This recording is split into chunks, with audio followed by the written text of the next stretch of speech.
Captain Peter Cutsey, this is part 2 of the normal procedures, the electrical power up. We have 2 options. We'll cover the first option first.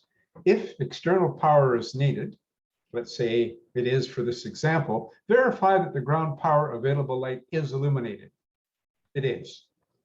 Ground power switch on.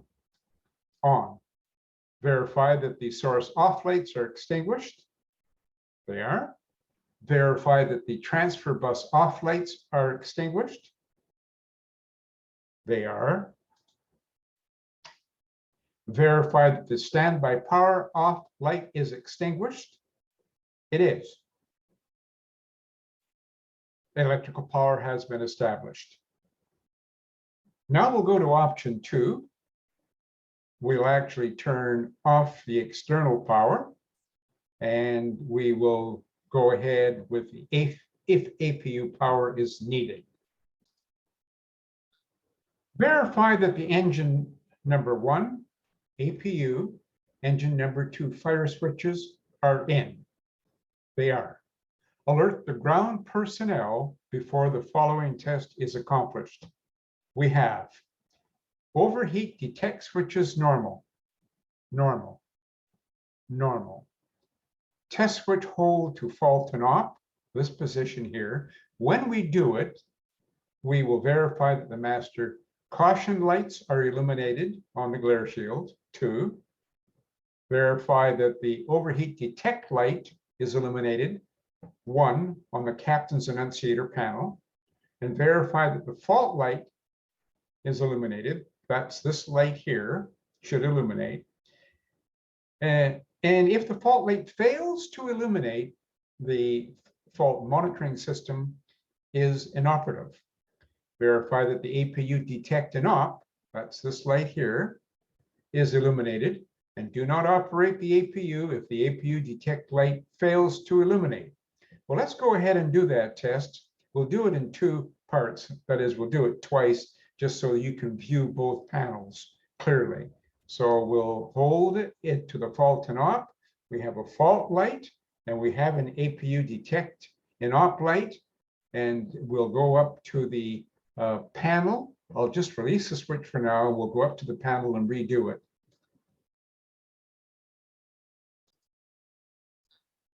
There's a master caution, overheat detect,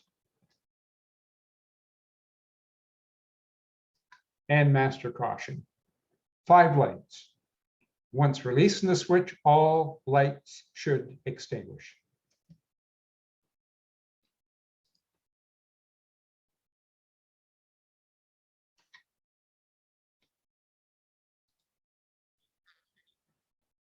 All lights extinguished. The next part of the procedure is to do the overheat fire test. When we do it, we want to verify that the fire warning bell sounds, verify that the master fire warning lights are illuminated, 2 of them, verify that the master caution lights are illuminated, 2 of them, verify that the overheat detect annunciator is illuminated.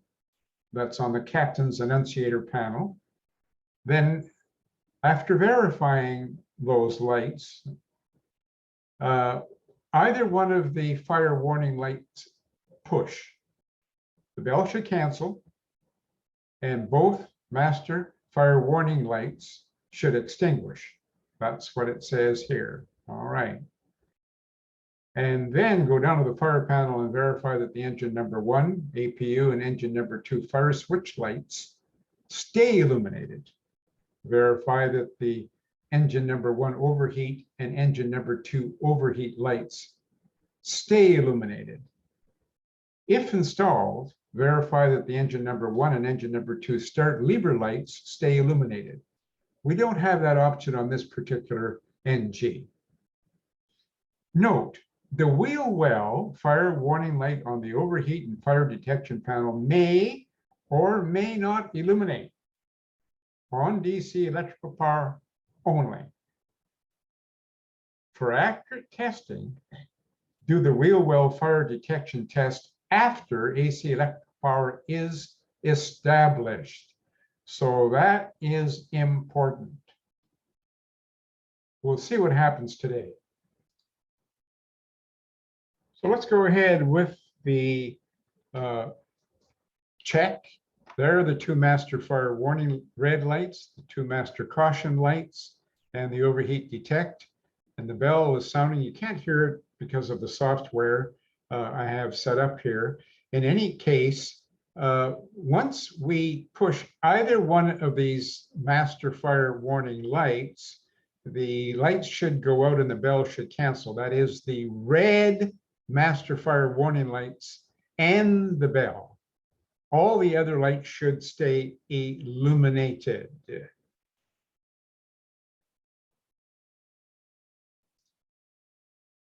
We've pushed the one red master fire warning light, both lights extinguished and the bell canceled.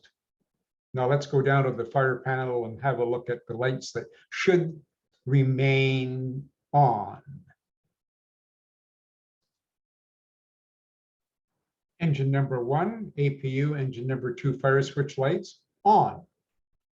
Engine 1 overheat, engine 2 overheat, lights on. Wheel well fire light not on, which means we'll have to redo this fire overheat test after we establish AC electrical power. So on release of the test switch, all lights should extinguish, and they did. The last part of this check is the extinguisher test switch check. So test switch position 1 hold will verify 3 green extinguisher test lights are illuminated. Then test switch release, the light should extinguish. And then we'll repeat for position 2. Let's go ahead and do that. Position 1, 3 green lights, check. Release, lights extinguished. Position 2, 3 green lights, release, lights extinguished. Now let's go ahead and start the APU.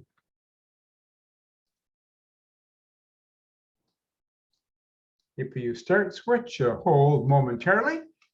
It's totally automatic. While the APU is starting, it'll take approximately 1 minute. There are a few notes on the FCOM. If extended APU operation is needed on the ground and the airplane buses are powered by AC electrical power, that's important. We have to get AC power on the buses before we can position an AC powered fuel pump on. This will extend the service life of the APU. Another note, if fuel is loaded in the center tank, which it is today, position the left center tank fuel pump switch on to prevent fuel imbalance before takeoff. Well, that's what we're going to do after we establish AC power.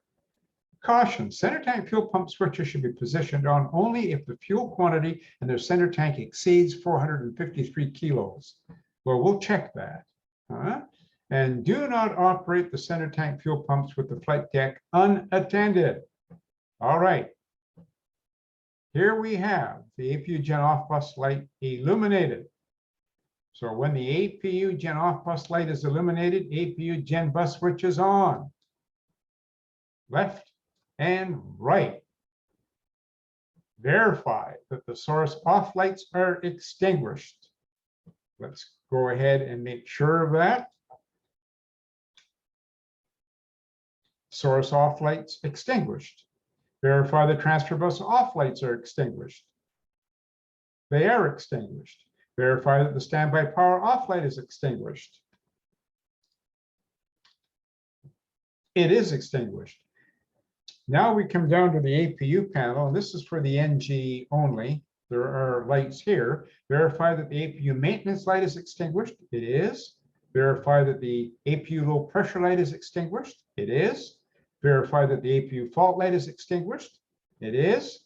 And verify that the APU overspeed light is extinguished. And it is. All right. So we've done that. We'll come back to this note in a moment. But now that we've got APU or external power on the aircraft, let's go ahead and select that center tank boost pump on, the left center tank boost pump on, and we've got the correct indication here. As I mentioned before, we have a minimum of 453 kilos. We have 12,400 in the center tank. Now let's go back to the PowerPoint here, which is reflecting FCOM. Note, if you didn't get the wheel well fire light on the first overheat fire test, then another overheat fire test must be accomplished at this time. Now that there is AC electrical power established on the aircraft, well, we didn't get it, so we have to redo that test again. There's the test, and there's the wheel well fire light. And all the other lights are lit on the MCP. So the fire test is complete. Now that the APU is running, something else that we should be doing is establishing air conditioning. You have to wait at least 1 minute after establishing electrical power before doing this procedure. The isolation valve is already open from the last shutdown, which is correct. So left pack, my apologies, APU bleed on, wait for the duct pressure to stabilize. And if you notice, left and right are together because the isolation valve was opened on the previous flight. Now, left pack auto, I wait for the pressure to stabilize, and right pack auto. So the air conditioning is now set. This ends part 2 of the normal procedures. Thank you.